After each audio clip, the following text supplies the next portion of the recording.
Welcome to Sober Sunrise, a podcast bringing you AA speaker meetings with stories of experience, strength, and hope from around the world.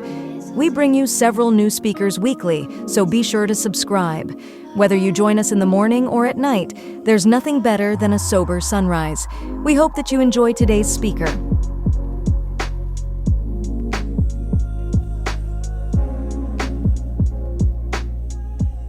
Thank God for chapter 4. Let's look at just a little bit of it just before we go to lunch. You know, Dr. Jung told Roland that ideas, emotions, and attitudes, that's what we're going to be looking at now.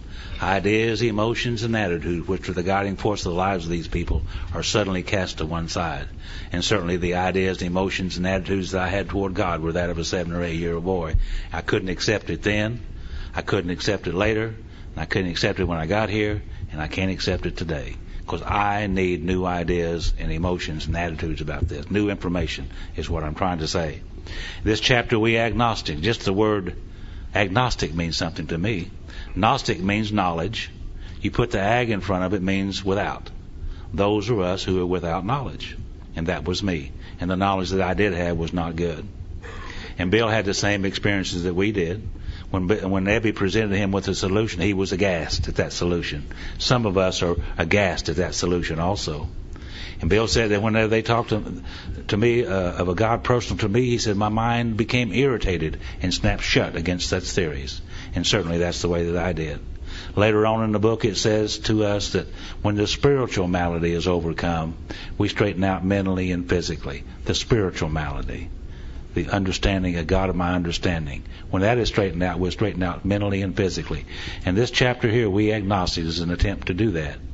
And as Father Bill Wilson, some of you know Father Bill, said to us many, many times, and I love it, he said that this chapter is not put here to teach me that there's any particular type of religion or type of God. He said this chapter is simply put here so that I might read and question and wonder and get some ideas, emotions, and attitudes, new ones, and open up my mind to a point that God might prove to me there's a God. Now, with that understanding of this chapter, it makes more sense to me, and becomes extremely valuable in my life. In the preceding chapters, you have learned something of alcoholism. We hope we've made clear the distinction between the alcoholic and the non-alcoholic. If when you honestly want to, you can find that you cannot quit entirely, Because of the obsession. Or if when drinking you have little control over the amount you take, Because of the allergy. You are probably alcoholic. God, isn't that simple? Isn't that simple? You see how people like to expand on things? They took the 2 questions out of the big book, and some years later they made a little pamphlet that had 10 questions in it.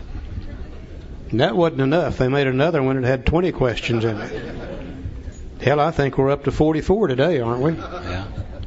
Thank God Bill or Abby didn't have the 44 questions with him when he walked into Bill's kitchen. He'd have said, Bill, has alcohol been bothering your reputation? Hadn't had a reputation in years. Then he would have said, Bill, has alcohol been interfering with your sex life? If he's anything like I was, he hadn't had any of that in a long time either. There's a statement in the 44 questions that says, do you drink alone? Well, think about it. If I'm buying, yes, and if you're buying, no.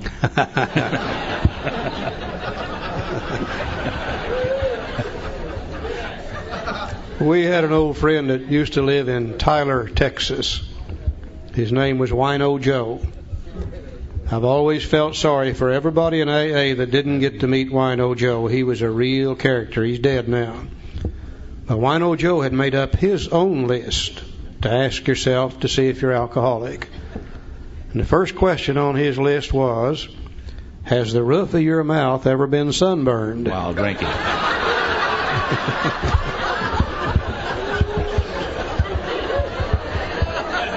He said, if it has, you're probably alcoholic. I think the second question was, have you ever been arrested for drunk driving from the back seat of somebody else's car? The third one I loved was, have you ever been arrested for public drunk while in jail? He had a real list of them. We only need these 2. I use them all the time. People come to me today, they say, Charlie, you think I might be alcoholic? I say, I have no idea. Let me ask you a couple of questions. Have you been able to quit drinking entirely, left on your own resources? If they're a real alcoholic, they got to say no. And then I say, do you have any control over the amount you take after you've once started drinking? If they're a real alcoholic, they got to say no. And then I say, well, you're probably an alcoholic. And that's about as simple as you can make it. Now, if that be the case, you may be suffering from an illness which only a spiritual experience will conquer. You know, we are very unique people. We number amongst a few people in the world today who suffer from a twofold illness that can only be overcome by a spiritual experience. We also number amongst a few people in the world today who have a terminal illness that we can come out of it in better shape than we were when we went into it, if we can have this spiritual experience. We are unique people. Now, to one who feels he's an atheist or agnostic, such an experience seems impossible. But to continue as he is means disaster, especially if he's an alcoholic of the hopeless variety. To be doomed to an alcoholic death, Step 1. Or to live on a spiritual basis, Step 2. Are not always easy alternatives to face. But it isn't so difficult. About half our original fellowship were of exactly that type. At first, some of us tried to avoid the issue, hoping against hope we were not true alcoholics.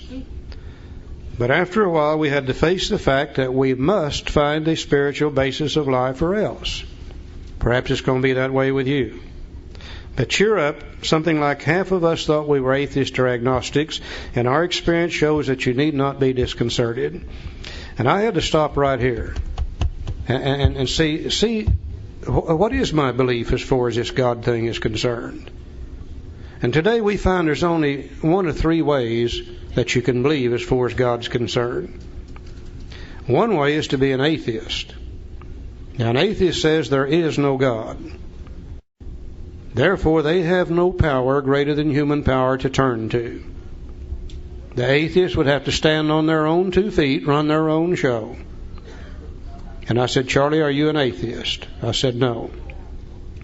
I've always believed in some kind of God, so I'm not an atheist.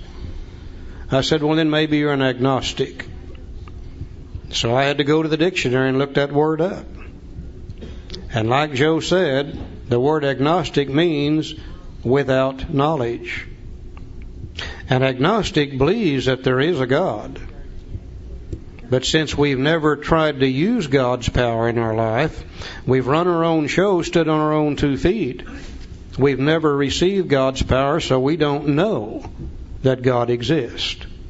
We believe in some kind of God, but we don't really know whether that's true or not.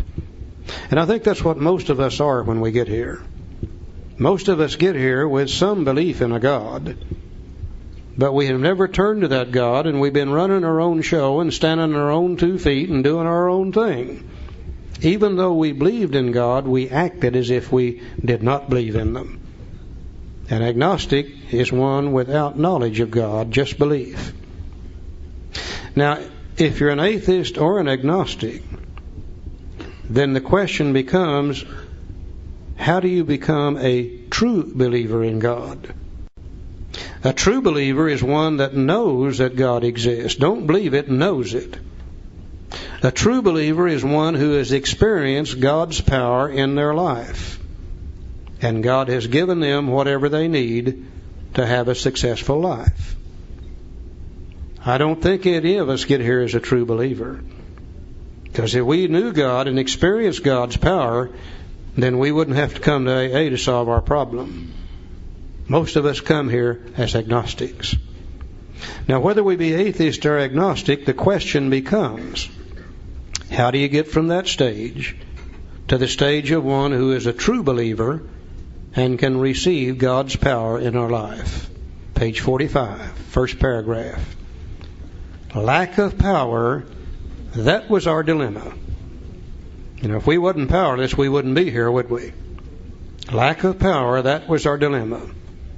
We had to find a power by which we could live, and it had to be a power greater than ourselves, obviously.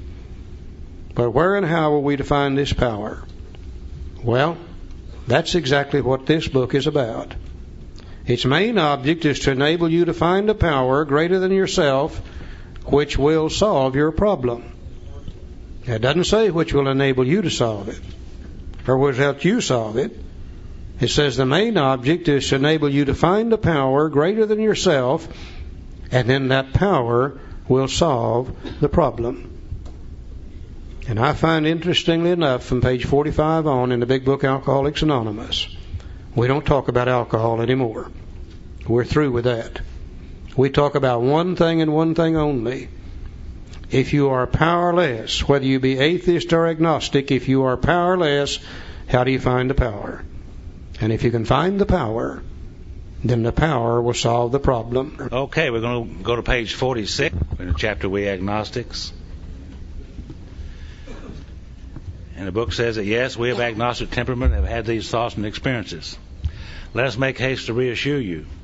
We found as soon as we were able to lay aside prejudice and express even a willingness to believe in a power greater than ourselves, we commenced to get results, even though it was impossible for any of us to fully define or comprehend that power, which is God.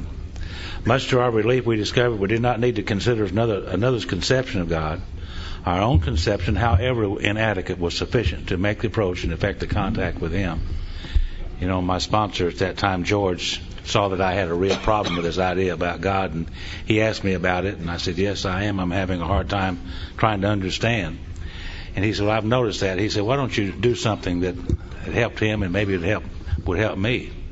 He said, why don't you go home tonight and write down on a piece of paper what you would like God to be, laying aside all that stuff you think that you know, and just write down on a piece of paper what you would like God to be.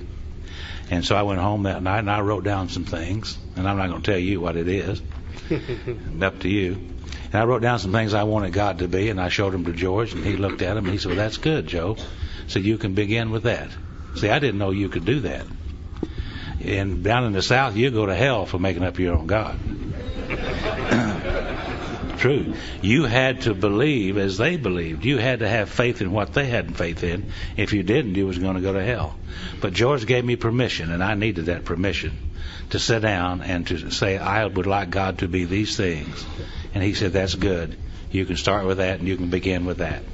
And so that's exactly what I did. Where it says, much to our relief, we discovered we did not need to consider another's conception of God. Our own conception, however inadequate, was sufficient to make the approach and effect a contact with Him. Now here's where we can cast aside the first old idea. The old idea that I had was that you had to believe as they believed. And they had me convinced that if you didn't believe as they believe, there's no way that you're going to get anything good when it comes to God. So I was real pleased to find out that I can cast aside that old idea, and then I can have my own conception of God. And like we said yesterday or last night, I find that I've never had any problem with my own conception of anything. And you let me start believing in God the way I want to, then I've got an entirely different idea. An old idea cast aside, replaced with a new idea. Begins right here. Yeah. And the book says, as soon as we admitted the possible existence of a creative intelligence, a spirit of the universe underlying totality of things, we began to be possessed of a new sense of power and direction, provided we took other simple steps. We found that God does not make too hard a turn for those who seek Him.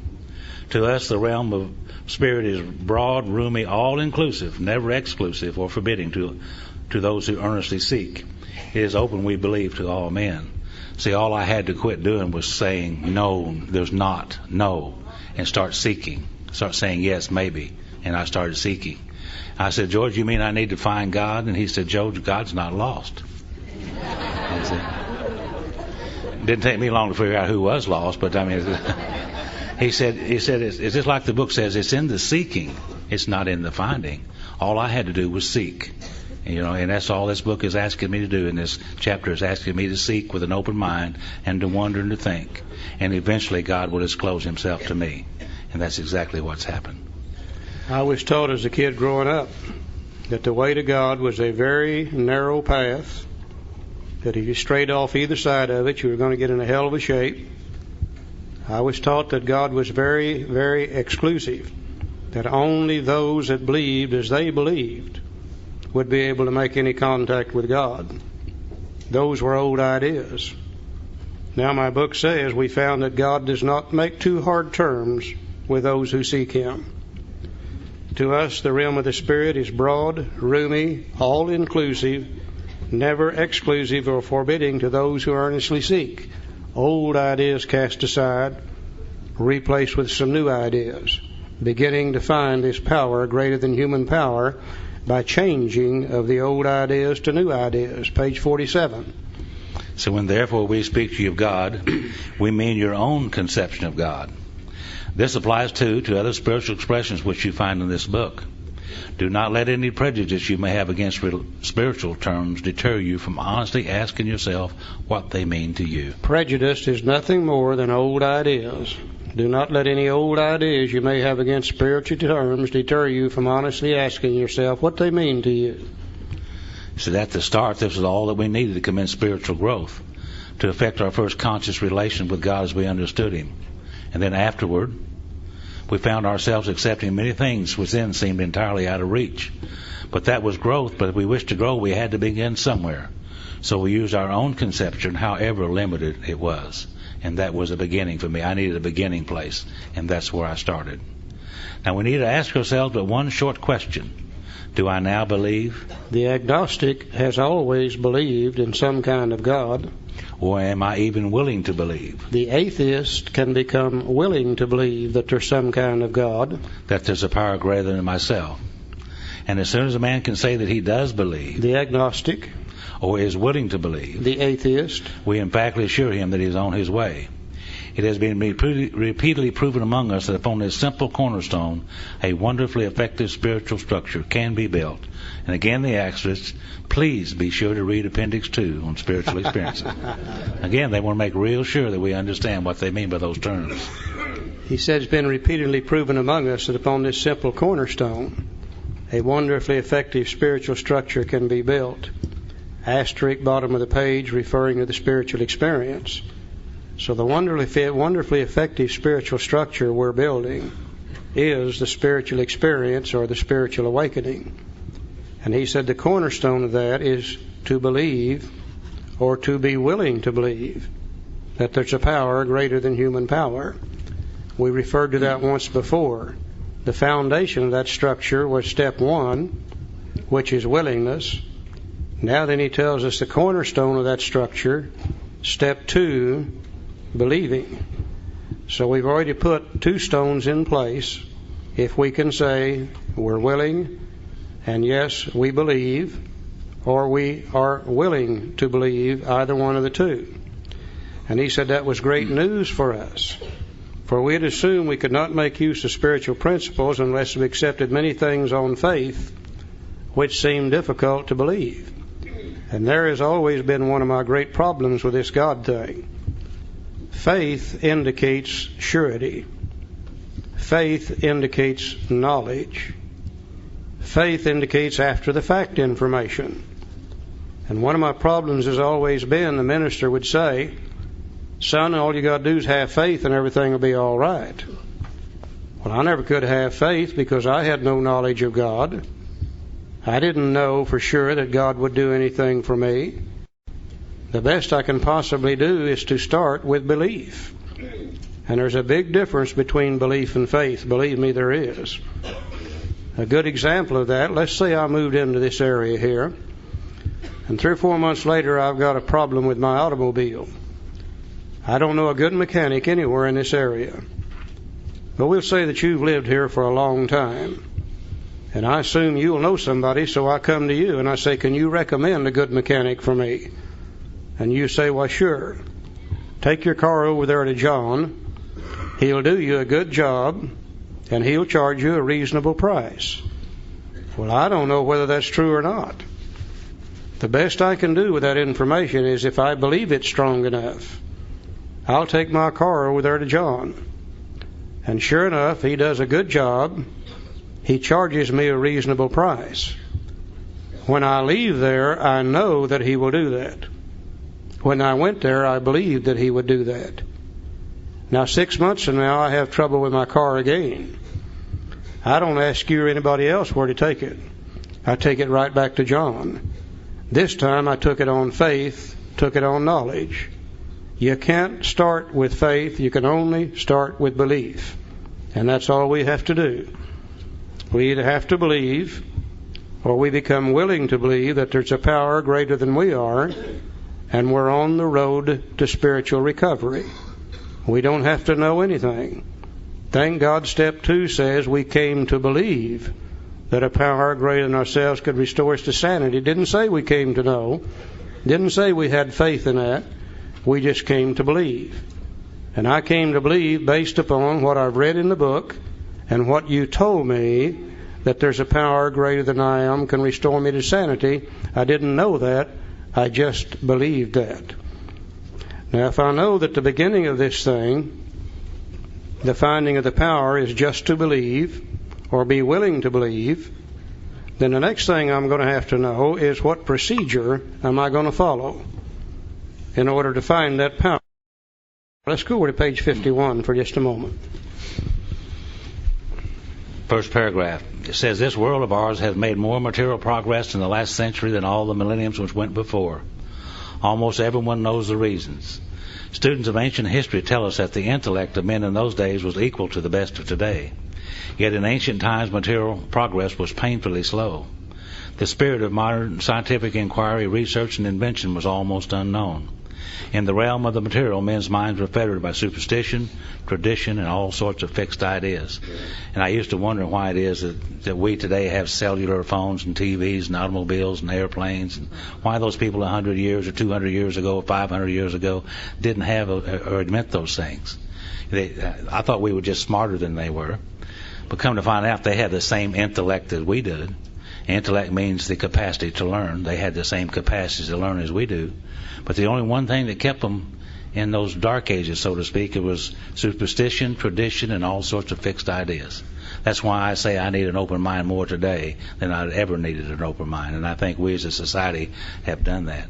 Right here in the northeast corner of our United States, some 225 years ago or so, people came over here for religious freedom. They wanted to practice a religion as they saw, as they understood it.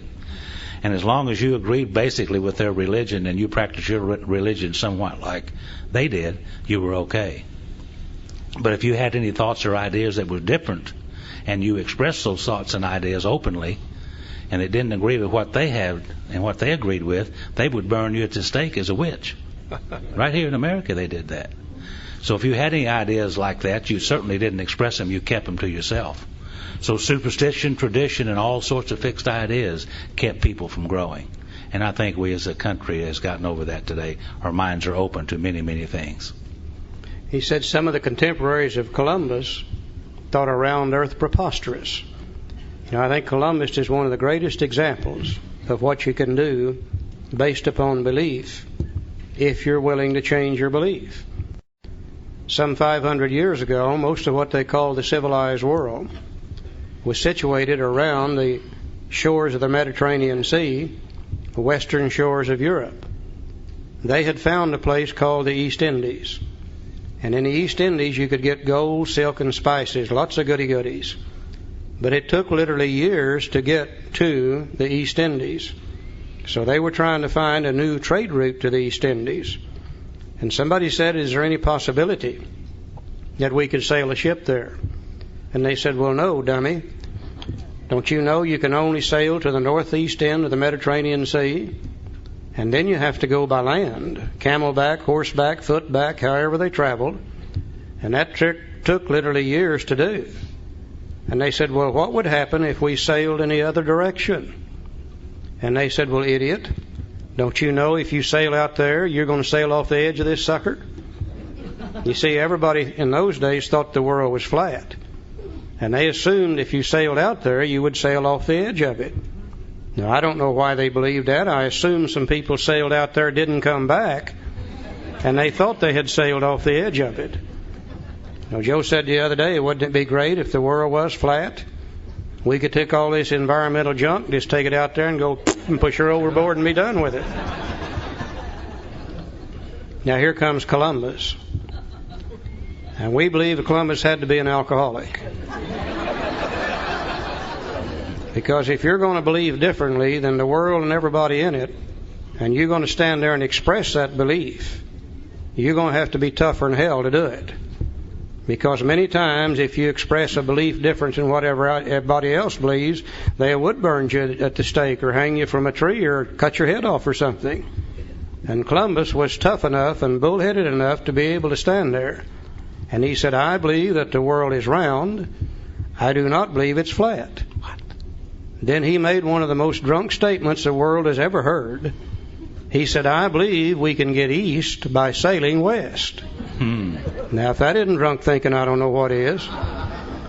Many of his mannerisms indicated he's alcoholic. When he left, he didn't know where he was going. When he got there, he didn't know where he was. When he got back, he didn't even know where he had been. But what really made him an alcoholic is a woman financed the whole trip for him. She did that twice.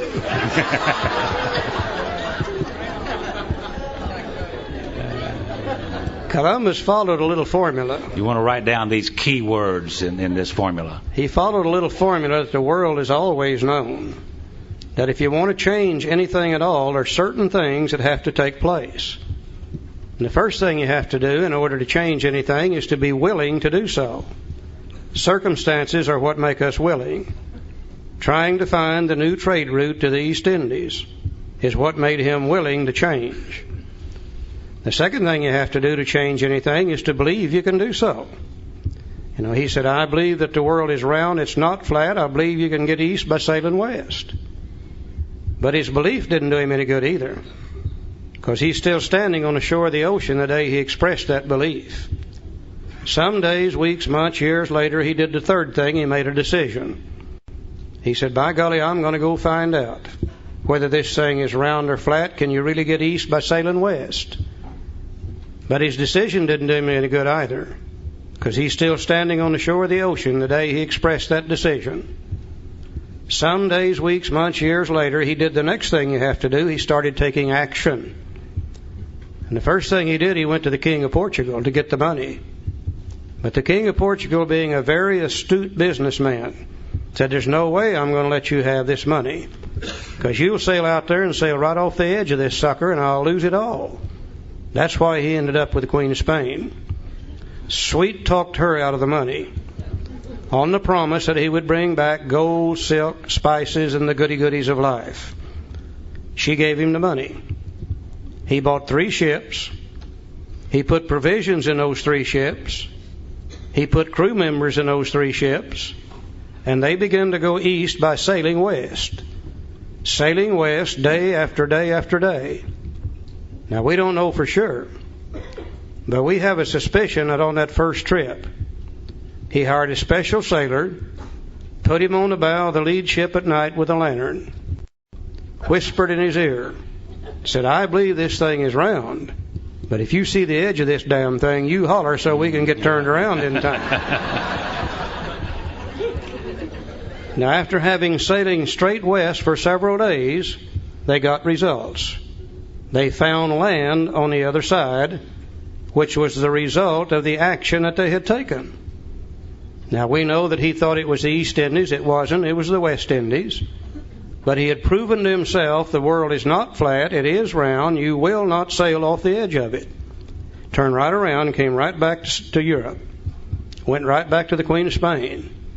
And she said, Columbus, where's the gold, silk, and spices you promised you would bring me?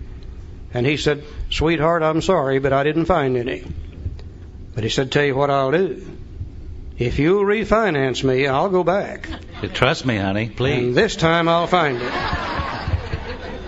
And she refinanced him.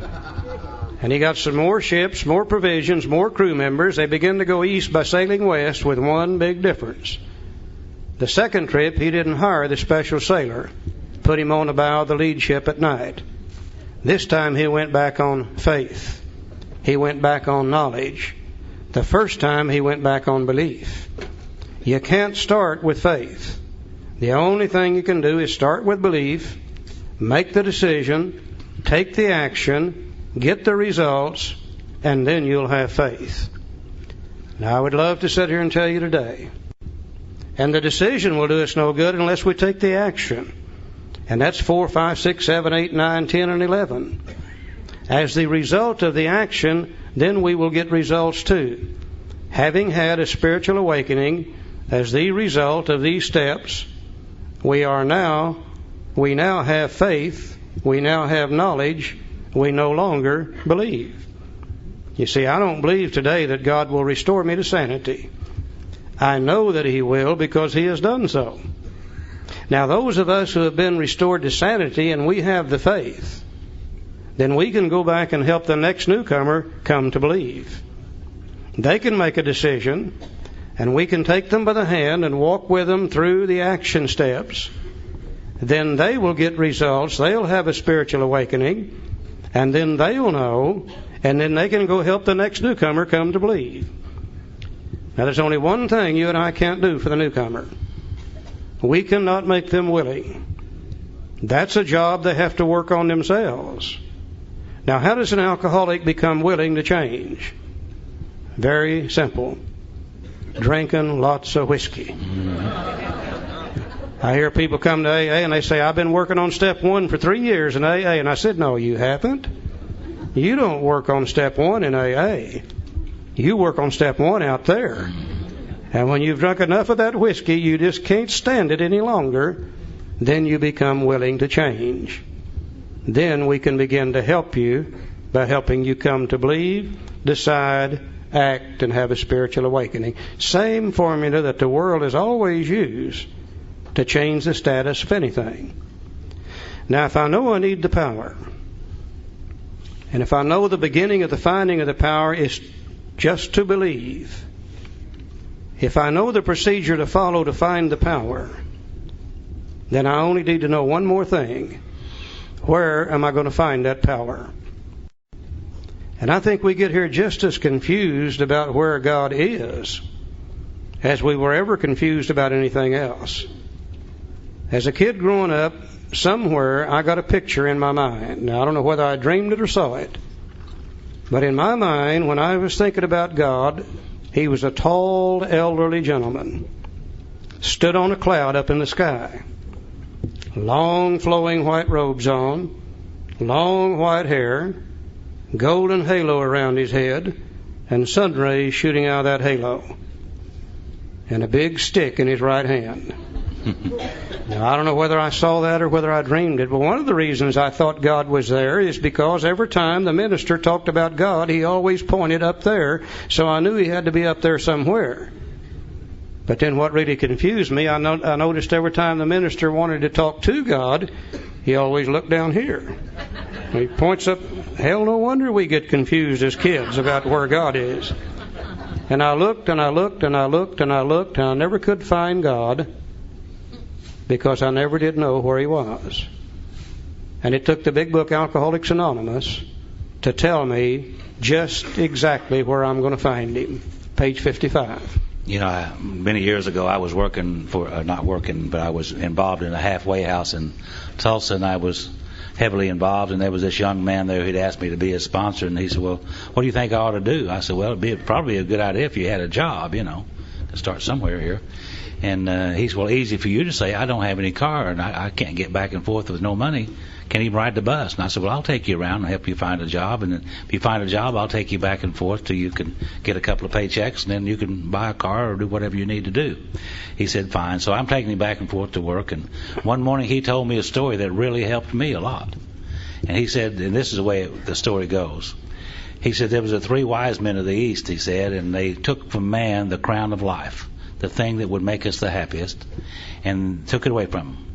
And they said, well, now we took it away from him, what are we going to do with it? I said, well, one of the guys said, I'll tell you what we'll do. We'll take it to the highest crevice on the face of the earth and the highest mountain, and we'll hide it up there, and he'll never be able to find it.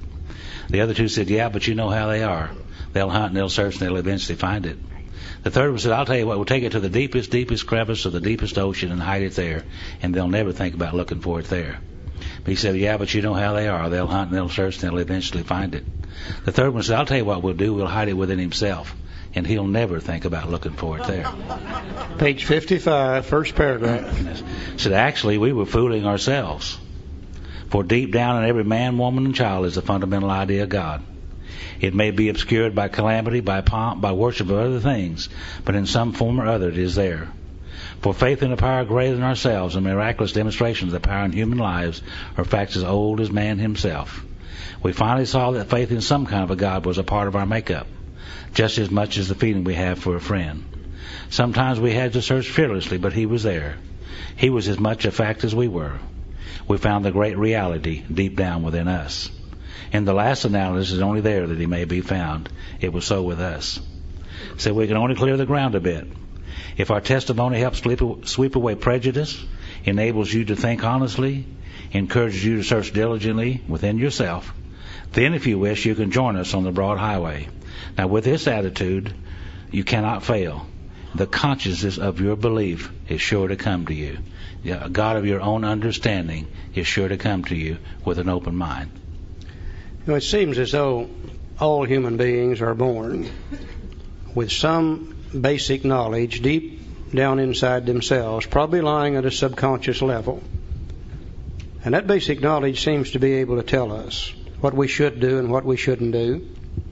It seems to be able to tell us how we should live and how we shouldn't live. And I'm sure a lot of people would like to refer to that as just plain old common sense. I think others might want to call it innate intelligence. Some might want to call it the conscience, and others might want to call it the soul. And I don't think it really makes any difference what we call it, as long as we recognize the fact that it's there. And if you're anything like I am, as far back as I can remember, I've always been aware of that knowledge. There used to be times I would be getting ready to do something, and some voice somewhere from within inside me would say, "Charlie, I don't believe you ought to be doing this." And I wouldn't pay a bit of attention to it. I'd go right ahead and do it, and I'd just get in one hell of a mess. And that same little voice would say, "See, I told you not to do it in the first place." Now, if that's true, and if that's God, then what that means to me today, if God dwells within me, then I've got my own personal God. I don't worry anymore about whether he's the God of the Baptist church or not. I don't worry whether he's the God of the Catholic Church, the Hebrew religion, or anybody else's God. If he dwells within me, then he's my own personal God, and he and I can come together in very simple, very understandable terms. This is one of the greatest pieces of information that I have ever learned, is that I can have my own God, and he dwells within me, and my knowledge comes from him, and through him I'll be able to find that power. Now then, am I ready to make a decision? You betcha. When he was a God of justice, when he was hellfire and brimstone, I wasn't ready to make that decision. But throughout this chapter, my concept of God has changed entirely, and I'm beginning to believe he just might be a kind and a loving God. And just maybe he'll start doing some good things for me, not hellfire and brimstone. And now I'm ready to make a decision. And I don't think it's by accident that the very next chapter is entitled How It Works. Thank you for listening to Sober Sunrise. If you enjoyed today's episode, please give it a thumbs up, as it will help share the message. Until next time, have a great day.